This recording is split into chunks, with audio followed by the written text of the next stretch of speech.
Арай минь сонсогч өнөөдрийнхөө дэгжин зүрх нэвтрүүлгийг танд хүрэхэд бэлэн боллоо. За өнөөдөр бид нар хамтдаа хүүхэд хоол сайдахгүй бол яах вэ? Манай хүүхэд нь хоол сайдахгүй нэ яах вэ гэсэн асуултыг ээж нар заримдаа хоорондоо бие биендээ тавьдаг байгаа. Тэгэхээр сайн идэж сайн унтаад том болж өсөөсэй гэсэн ээжийнхаа сэтгэлийг ч мэдэхгүй олигтой идэж өгөхгүй байгаа хүүхдүүдийг яах вэ? Хүүхдүүдийн хоол иддэггүй шалтгаан буюу хоол иддэггүй хүүхдүүдийн онцлог яг юу байгаа юм? За мөн дээрэс нь яаж хоол идүүлдэг болох вэ? Хоолндоо яаж сайн болох вэ? Талаар өнөөдөр хамтдаа ярилцах гэж байна. Тэгэхээр таас өөрийнхөө хүүхдийг магадгүй өвчтөе хүүхдүүд бол нэр нь хоолндоо сайн байха болчдаг тий.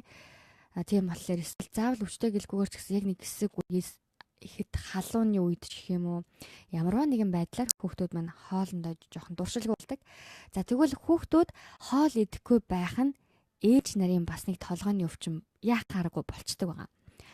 Хоолнд сайн хүүхдүүд аягаар нэгдэж байхад хоолоо идэхгүй ээжийнхээ санааг зовох нь бий. Ерөнхийдөө жоохон эмзэг мэдрэмтгий хүүхдүүдийн хувьд хүүхдүүд хоолоо сайн идэхгүй ээжүүд ч бас хүүхдэд нь хийж өгсөн хоол идэхгүй байх юм бол хамаг хүч нь барагдаж бухимддаг. Бас нөгөө талаараа хүүхдээ хоол тэжээлийн дутагдлалд орчихвээ гэж санаа зовдөг байгаа. За тийм болохоор тэглээгээд их твдэж яарах хэрэггүй. Өөрөөр хэлбэл дагаж хөөж явж хоол өгөх нь хүүхэд эсрэгээр дургүй болоход хүрдэг учраас тийм ч зөв арга биш. Араас нь элдэжгүйгээл аманд нь хоолыг хийгээл асуул өөч гэж арчижгүйгээл дургуулад байх юм бол өгөхгүйсэн дээр тэгэхээр хүүхдээ өөрөө хоолоо идтэл хэсэг хөдөөс нь хамаагүй дээр байдаг. Тэгэхээр хоол сайн иддэггүй хүүхдийг ерөнхийдөө дараах үндсэн 4 хэсэгт хувааж болдог. Нэгдүгээр та хэд хөдөлгөөнтэй хүүхэд байгаа. За хоол идэх үедээ өөрөм хийх гэж завгүй байдаг.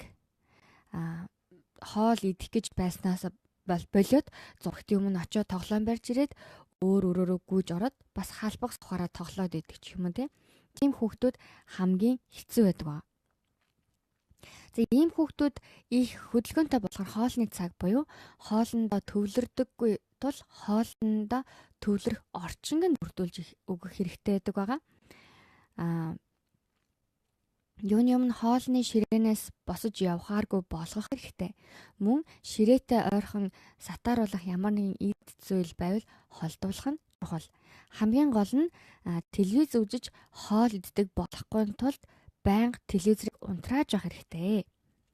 За хоёрт нь болохоор хэд эмзэг мэдрэмтгий хүүхэд байгаа. Хэд мэдрэмтгий хүүхдүүдийн хувьд болохоор бусад хүүхдүүдийн анзааралгүй тоолгүй өнгөрчих зүйлд эмзэг мэдрэмтгий хандаад байдаг байгаа.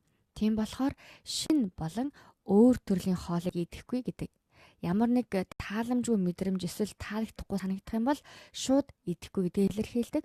Хүүхдэд хоол таалагдахгүй байхад ээж нь идгээ хүчлээд бол бүрч дургу болдог байгаа. Тэгэхээр ийм эмзэг мэдрэмтгий хүүхдийг аажмаар шин амтанд дасгах хэрэгтэй. Идэж үзээгүй шинэ хоолны материал болон хоолыг цаг хугацаа өгч бас хоол идэх хөгжилтэй шинэ орчныг идүүлж нэг үзэх юм бол амжилттай байх болно. За хооллох үеийн ямар нэгэн таагүй мэдрэмжээс болоод хоол иддэггүй хүүхдүүд байдаг 3 дахь нь. Тэгэхээр хоол идэж байх үед болсон ямар нэгэн дургүй мэдрэмжээс болж хоол иддэггүй хүүхэд байдаг. Тэгэхээр хоолонд нь ямар нэгэн тэгэлсэн, хагасан зэрэг мэдрэмжээс болж хоолоо идэх дургүй хүүхэд байдаг. Тэгэхээр эцэг эх нь санахгүй байлаач хүүхдэд маш том асуудал тул бас тэгээд хоолны цаг хоолноос зүгтах тохиолдол гардаг. Яагаад гэвэл энэ таагүй мэдрэмжээсээ болоод.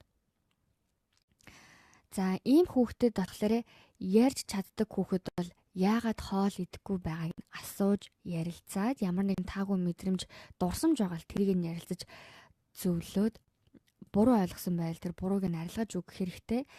Тийм болохоор ярьж чаддаг хүүхдийн хувьд айгүй асуудлыг амархан шийдэж болохоор байгаа. Тэгээ хүүхдээс юм асуучаад та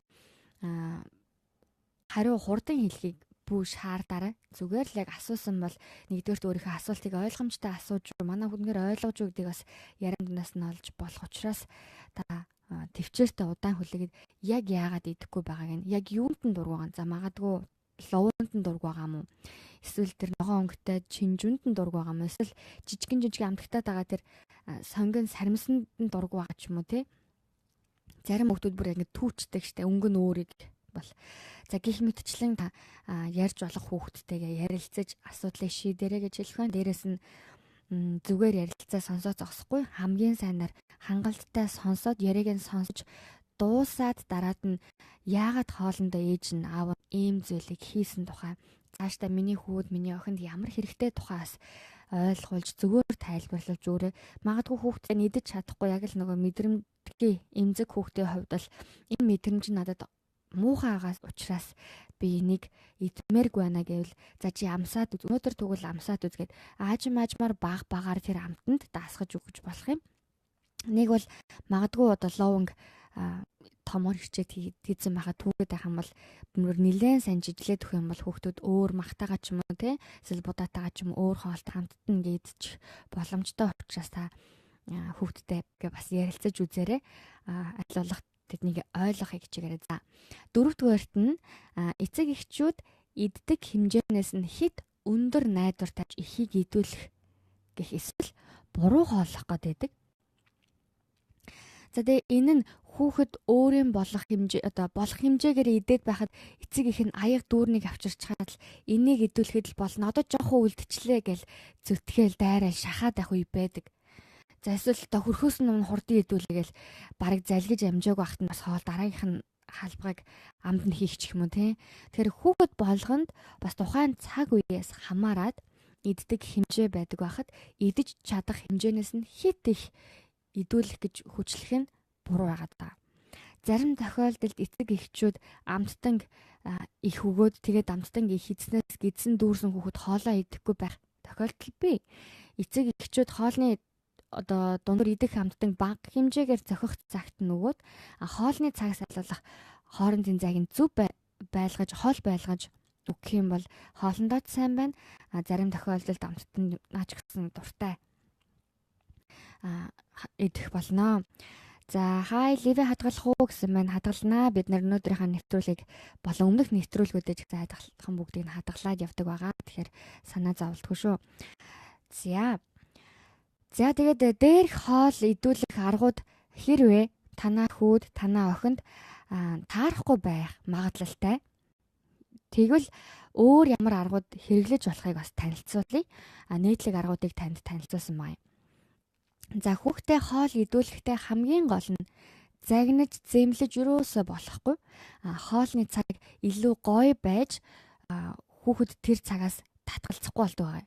Гоё л ээжж хүүхдэд тэр цагт дурсамжтай, гоё сэтгэлэн ч гэсэн эзэн зүйлээсээ ханамжийг аваад бид нэг өсөж жагаад юм амттай юм идэхээр юм хоол идэхээр за нэг сайхан боллоо гэсэн мэдрэмжийг авдаг штэ. Тэрнтэй ялгааг бол хүүхдүүд ч гэсэн яг энэ цагийг хоолны цагийг дуртайгаар хүлээлттэйгээр бас гоё сэтгэл зүйн байдал нь ч гэсэн тайван баяхүртэй идвэл бас гоё штэ тий. Тийм болохоор бас хүүхдүүдтэй ингэхэл ёстой гэж битгий их тулгаараа. Яагаад гэвэл зарим тохиолдолд томчууд бид нар ч гэсэн магадгүй нилээн үлцэн явж хагаад их хоолны өмнө заримдаа нүдэрээ цадчлаа гэж ярьдаг шүү дээ. Хоол ордоггүй үе байдаг.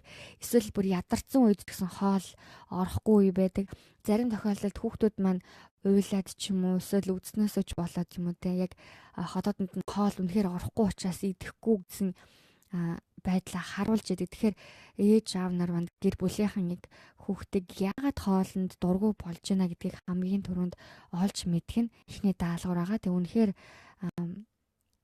хүүхдийнхаа тэр өдрийн ходоод нь үнэхээр тэр их хоолыг хөдлөөж авах боломж ингээл болцсон юм шиг байна гэж үзвэл заавал идэх ёстой гэж битгий шахаарай гэдгийг хамгийн чухалчилж хэлмээр байна. За тэгвэл дараагийн бусад аргууд гэж юу байгаа вэ гэхээр хүүхдээ сайн гүйлгэх ч юм уу эсвэл биеийн хөдөлгөөнтэй тоглоомоор тоглуулах хэрэгтэй.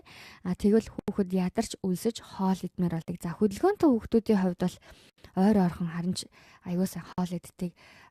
Хажуугаар нь бас давхар амттнууд ч гэсэн ирээд эхэлдэг байгаа. Тэгэхээр магадгүй хоолндоо дурггүй байгаа ч юм уу, нэг л жоохон унжгар байгаа ч юм уу тийм хүсэлгүй байгаа хүүхдүүдийг та өөрөө гоё хөгжилтэй болгож өгөөд хүүхдтэйгээ хамтдаа хөдөлгөөнтэй гоё идэвхтэй инээд хөөртэй тэр уур амьсгалыг гоё болгох, сэтгэл санааг нь гоё болгох тийм тоглоомуудыг та хаалуулах сонгороо. Эсвэл гоё гэр бүлдэж тоглох ч юм уу таны хүүхэд хэдэн настай байна, таас хүүхдээ энэ тал дээр авч үзээд яг ямар арга нь хамгийн тохиромжтой арга байна, нөгөөтэйгөр бас яг хэрэгжилж болох аргуудыг та сонгоо хэрэглээрэй.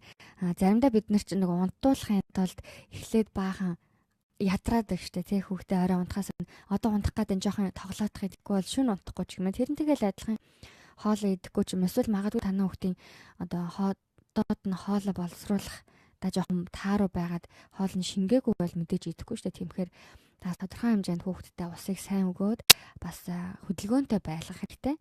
Хөдөлгөөний дутагдалд ерөөсө хүүхдийг багаас нь хөдөлгөөний болон усны дутагдалд ерөөсө оруулж болохгүй байгаа. За амттан хит хидэд хоол идэхгүй байх магадaltaй гэж түр ярьсан тий. Тийм болохоор амттан огт өгөхгүй байж бас нэг үзэж болох юм.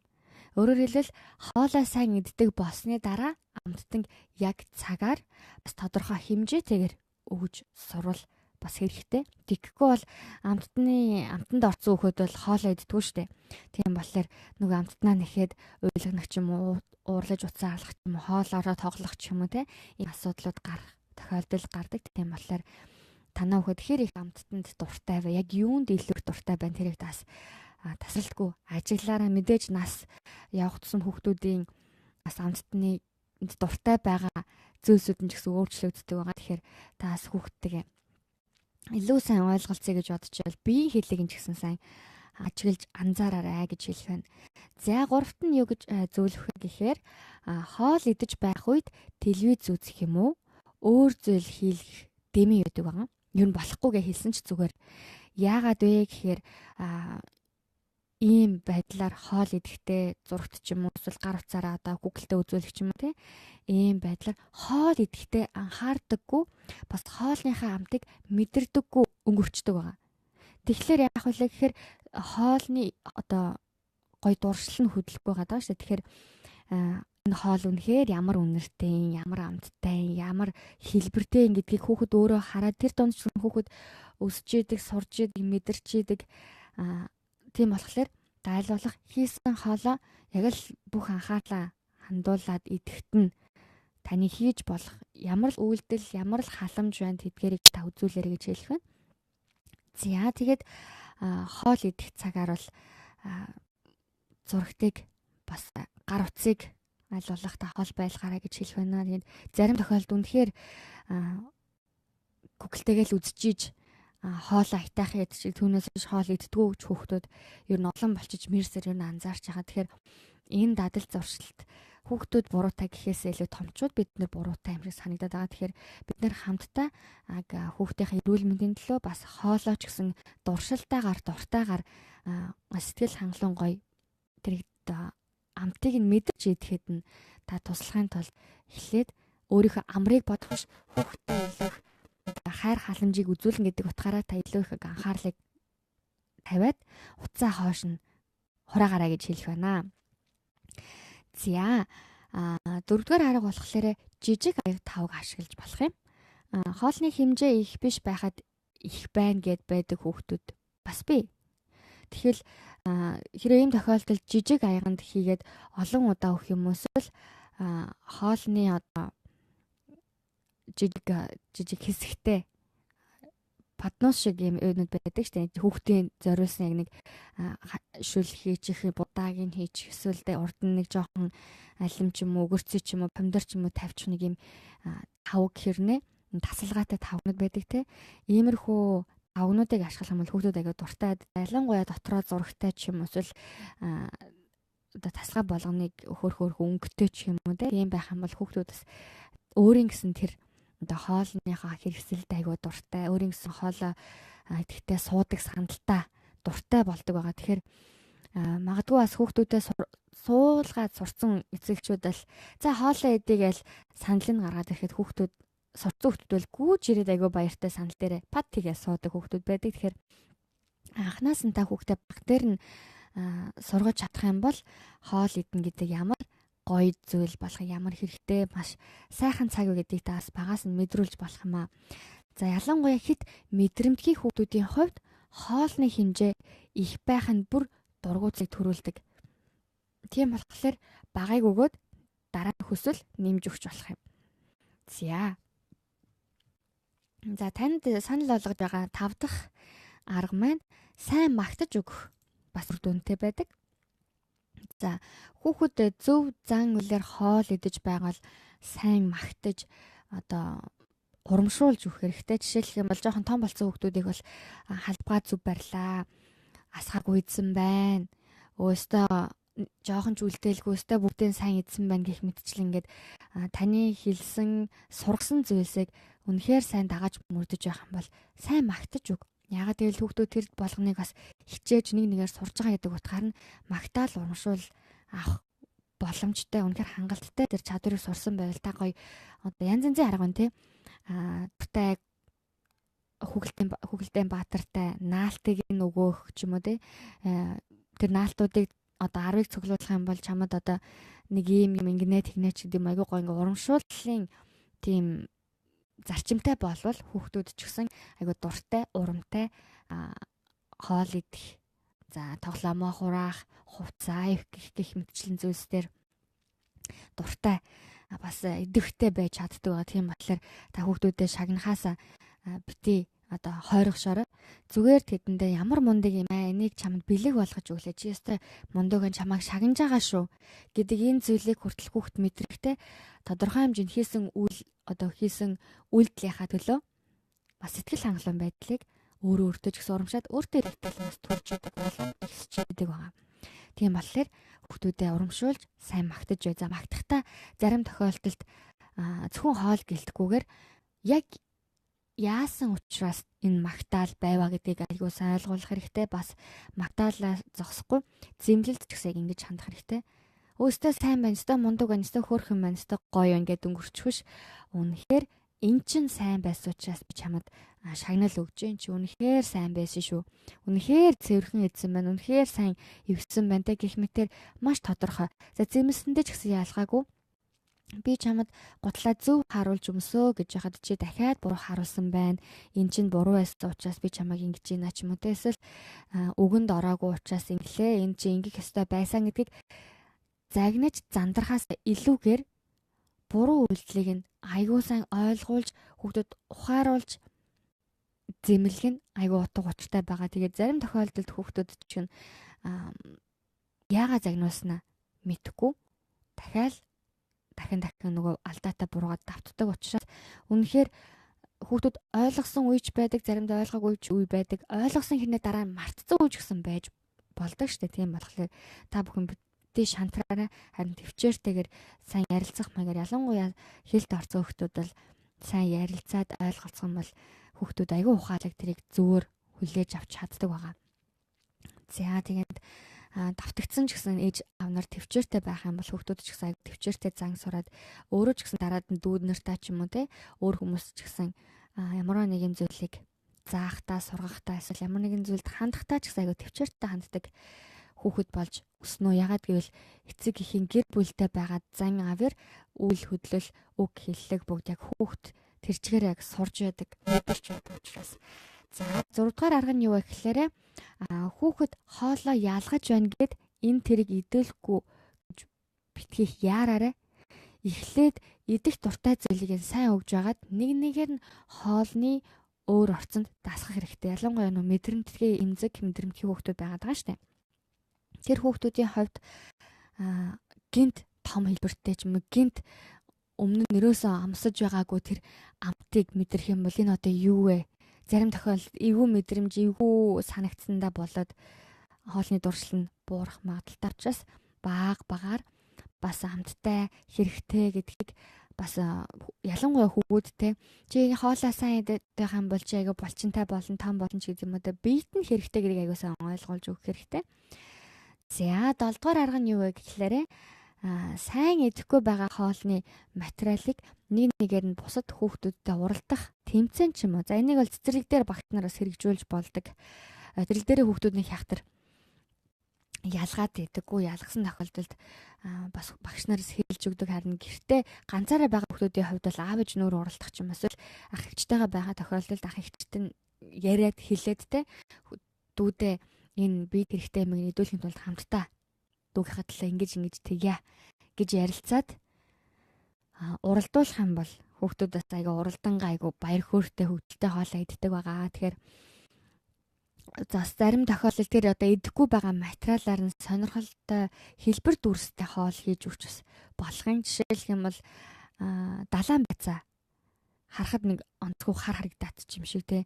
Тэгээ барихад нэг сонин ч юм шиг тийм мэдрэмж хүүхэд мэдэрлээ гэж бодоход интернетэд одоо айгүй олон төрлийн хүүхдийн хоолны чимэглэлүүд айгүй орцсон байлаа шүү дээ. Тэгэхээр ихэнх нь одоо Япон, Солонгос хоолны одоо хүүхдтэй хоолоо өгөх одоо хэлбэржүүлэх аргуудыг сайн хөгжүүлсэн байдгаар харах юм бол танд олон санаа авч болох боломжтой байгаа. Тэгэхээр тэр хоолны материалыг сонирхолтой хэлбэр дүрстэй болгоод зарим тохиолдолд нүүр зураал, зарим тохиолдолд хүнжил болгоод, зарим тохиолдолд цэцэг болгоод ч юм уу те.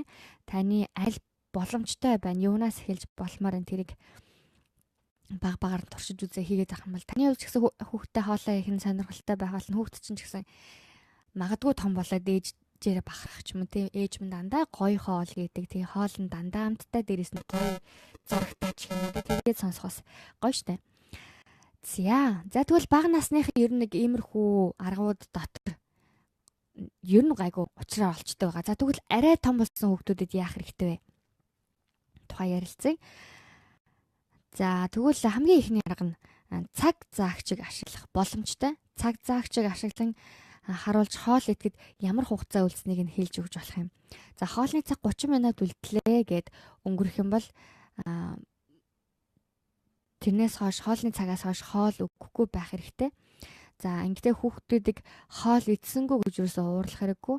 Хүн хоол идгээд тахад идэхгүй байхад чи одоо хоол одоо нэхэд ахаа одоо тэр чин байхгүй ч юм уу айгу хүүхдэд түүхтэй зан авир гарах ерөөсөө тийм ээ. Магадгүй жоохон том болсон хүүхд учраас идэхгүй суугаад байвал тэгээд та жоохон хүлээж агаад за хоолны цаг өнгөрсөн бол зүгээр л аваад хураачих. Хүүхэд өлсөөгүүдээ заримдаа хоол идэхгүй байх тохиолдол гардаг учраас өлссөн үед нь хүүхдийг хооллох бас хэрэгтэй шүү дээ. Тэгэхээр яг тавцсан цагт хоолоо идэж сургахын тулд зарим тохиолдолд хоол идэх цаг бас хоолоо идээд дуусчих цаг болцоод байхад идэхгүй байх юм бол зүгээр буцаагаад авчиж болох юм тийм. За харин хоолны цаг өнгөрсний дараа хүүхэд бүр голт нь бүр хэцүүдээд одоо идэхгүй бол болохгүй нэ тэргэж бүр айхтар асуудал үүсэхгүй л жоохон том болсон хүүхд юм чинь яг ярилцаад дараагийн хоолны цаг хүртэл өгөхгүй байвал хоолны цагуудыг ер нь яг мэддэг болоод за энэ удаа л би хоолны цагаараа хоол идэхгүй бол дараа нь өлсөн шүү дээ гэдгийг цаадуулж бас бодно. Тийм болохоор хоолны цагийг өнгөрсөн бол дараагийн цаг хүртэл айл болох хоол өгөхгүй байх. Мэдээж хоол идэхийн төлөө одоо өлсөж байгаа тэр хүүхдийн хүслийг дарах гээд амттан өгөөд авах бол мэдээж дараагийн цагтаас хоол идэхгүй байх магадaltaй. Тийм болохоор амттны цаг болоод хоолны цагийг айл болох аягүй сайн зөв зохицуулж өгөх юм бол хүүхдтэй нь хоолоо идэхтэй дуртай хоолны цагийн үед хоолоос яг амтрахын маш сайн иддэг болж өсөх болно. За хоёрдугаарт нь болохоор хамтдаа хоол хийх. Хүүхэдтэй хамт дэлгүүрээс хүнсээ аваад хоолны материалыг сонгуулж хамт хоол бэлдээд бас хоол ихэд оролцуулах юм бол хүүхэд хоолны талаар илүү сонирхолтой дуртай болж эхэлдэг байгаа. Тэр хоол идэх нь ямар нэг зүйлд сургаж байгаа биш, гоё сайхан цаг гэдэг тэр хүүхэд хөгжилтэйгээр мэдрээд эхэлждэг байгаа аль хэдийн. Тэгэхээр бас аав ээж нар хит санаа зовлгүй хоол иддэг болохыг бас төвчээртэй хүлээх хэрэгтэй. Зарим тохиолдолд хүүхдийн нөгөө нэг удаан хүүхдүүд, сэргэлэн цавуу хүүхдүүд, эсвэл эмзэг мэдрэмтгий хүүхдүүд гэдгээс шалтгаалаад юмд хандах хандлага болоод юмыг өөрийн болох цаг хугацааны явж яхан өөр харьцангуй өөр байдаг учраас одоо санаа зов яана энэ өдөрсө хоолоо идэхгүй надад яах вэ? Одоо бүр туурчлаач гэх юм те. Ийм асуудал үүсэхгүй тулд зарим тохиолдолд жоохон азандаг төвчээртэй хүлээж сурах юм бол эргээд хүүхдүүд маань аав ээжийнхээ одоо хүсэж байгаа хүсэл мэдэрдэг. Тэгээ бас тодорхой хэмжээнд зарчимд дүрм журамд ороод ирдэг. Тэгэхээр им эцэгцтэй болоод хоолны цаг, одоо хоол идэх цаг болоод дараагийн хоолны цаг хүртэл би хоол идэхгүй байна гэдгээс мэддэг болчдөг байгаа. За тэгвэл манай хүүхэд хэд амттанд ороод хоол идэхгүй байна гэсэн үед яах вэ гэсэн асуулт гарч магадгүй юм. За тэгвэл ерөөсөө л амттал идээд баймаар, одоо шоколад л идээд баймаар, эсвэл чихэр л идээд баймаар. Тэг гоё гурилтай шил ч юм уу, будаатай орох ч юм уу, те ногоотой шил ч юм уу. Амин дэмтэй хоолыг өгөхөд идэхгүй чихэрлэг илүү нөгөө хурц амттай гоё юмнуудыг өрмөц амттай юмныг идэх гээд нэхэд хамбал зүгээр л амтнаа өгөхөө байцсан дээр. За нөгөө төгөр хаврах дахианы гуй зэрэг дуртай зүйлийг нь одоо хүүхдүүд дуртай байх юм бол тэр зүйлийг нь айгүй сайн өгөөд амттныг аль болох багасгах хэрэгтэй. За магадгүй гоймон идж явах тохиолдолд одоо за зүгээр лавшааны гурил ч юм уу те урт царагдаа заримдаа гурилаар нь тоглоод ч юм уу те барайл нэг бол тоглол иймэрхүү тохиолдолд зүгээр заримдаа уралдаж сорж идэх зэрэгээр хүүхдэд идүүлэхэд сонирхолтой хөгжилтэй идээд дуусчдаг ба. Тэгэхээр хоол идэхгүй амттан бодогдоод исэн ч хамтдаа тоглоомын аргаар хүүхдтэй бас ажиллаж болно шүү гэдгээс сануулмаар байна. За тэгээд ч дургу байгаад ах юм бол дургу материалыг нь одоо дургу материал нь орцсон хоолыг бид нар мэдж байгаа учраас багаар идүүлснээр тэр амттанд дасгах юм бол нөгөө амттан нэхэд идэх хүүхэд маань яваа тасчдаг байгаа. Тэгэхээр заавал амттан гэлтгүүгээр хоол хүнсээрээ өөрийнхөө дуртай амтыг мэдэрчдэг. Зарим тохиолдолд хүүхдүүд бол хэлдэг шүү дээ. Ээжээ би цовь идэ, ээжээ би за манай дүү бол багын баянштай цай дуртай хүүхдээсэн. Тэгэхээр баянштай цай хамгийн эмээгийн баянштай цайг уугаал баянштай цайнд айгу дуртай болсон. Зарим тохиолдолд эмээгийн их шиг амттай биш байна гэжсэн ч дуртай хоол нь болцсон л учраас баянштай цайг хүн хийгээд өгөхөд баярлаа гэд иддэг болчдөг. Тэгэхээр ялгаагүй хүүхдийн багаас нь бас яг гоё амттай хоолыг идүүлээ тэр хоолноос үлдсэн дурсамж нь гоё сайхан байх юм бол зарим тохиолдолд гадуур явахтаа ч юм уу те хоол идээд айлд байхтаа ч юм уу идэхдээ өөрт нь нэг хятар таалагдаагүй ч гэсэн тэр хоолыг зүгээр идээд өнгөрдөг. Зарим тохиолдолд нөгөө дургу материал нь байгааг анзаарсан хүүхдүүд бол тэгтээч тэр айлдаж тэр идэхгүй гэж зарим тохиолдолд бид нар ялангуяа айлд байх юм гадуур явж хаад эвгүй байдалд орох гэдэг тийм болохоор дургу гэсэн одоо юмнуудыг мэдэж анзаарч авсан бол багаар нь тайлбарлах амтыг даасгах хэрэгтэй болдог байгаа. За тий өнөөдрийн маань нэвтрүүлэг өндөрлөх болжээ. Яриадсэн чинь 30 минут болсон байна. Тэгэхээр өнөөдөр хүүхдтэй хэрхэн хоолндоо сайн болгох тухай ярилцлаа. Тэгэхээр эцэг эхчүүд манаас яхаа аргагүй хүүхэд минь хоолоо сайн идэхгүй. Яг л үнэндээ маш ингийн те хоолоо сайн идээд гарах зүйлээ маш сайн гаргаад хөгжилтэй эрүүл байж лах юм бол ерөөсөө санаа зовох зүйлгүй сэтгэл хангалуун амар тайван байдаг. Хоолоо идэхгүй ч юм уу эсвэл хотод руу н орох зүйл хангалттай орохгүй хотоодноос нь боловсроод гарах хэвээр мань хангалттай гарахгүй болохоор бид нэр янз янзаар санаа зовж эхэлдэг.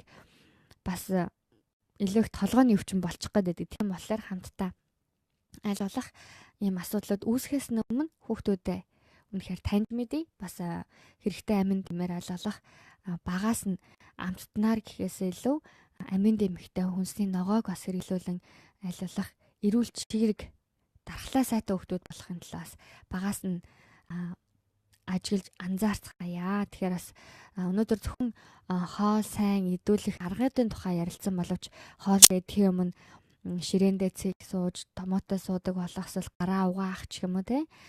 Магадгүй шүлсэвч хэргэлдэг бол тэрийгэ зүүж дадах ч юм уу. За томчууд бид нар заримдаа загингаа зүүж сураагүй хүмүүс ч гэсэн хэцүү байна гэдэгт ялгаагүй. Хүүхдүүд ч гэсэн хүзүүнээс нэг юм зүүчих. Тэгээд амттай ч юм шиг заримдаа амтгүй ч юм шиг юмнууд амд хийгээд байх ингээл хүүхдийн ялгаагүй хүн л учраас яг тийм мэдрэмжийг авах бүрэн боломжтой учраас аль болох хүүхдэд ойлгон анзааран мэдэрч хооллороо бас хамтдаа цагийг өнгөрүүлэх болгондоо бас анзаарч ажиллаж байгаарэ гэж хэлэх байна. Мэдээж бас ах эгч нь сонсож байгаа бол ах эгч таа ч гэсэн бас хайртай дүүгээ анзаарч ажиллаж байгаараа. Дүүнэр ерөөс аяга ойлгомжтой байдаг жоох хүүхдүүд баяртай дуртай байгаа нүүрэн дээр илт.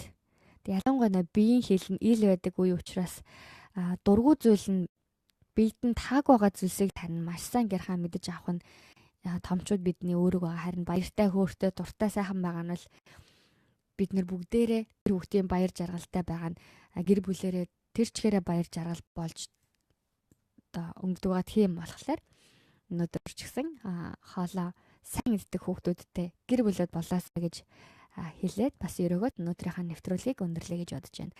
За дараагийн нэвтрүүлгээр уулзтаа түр баяртай.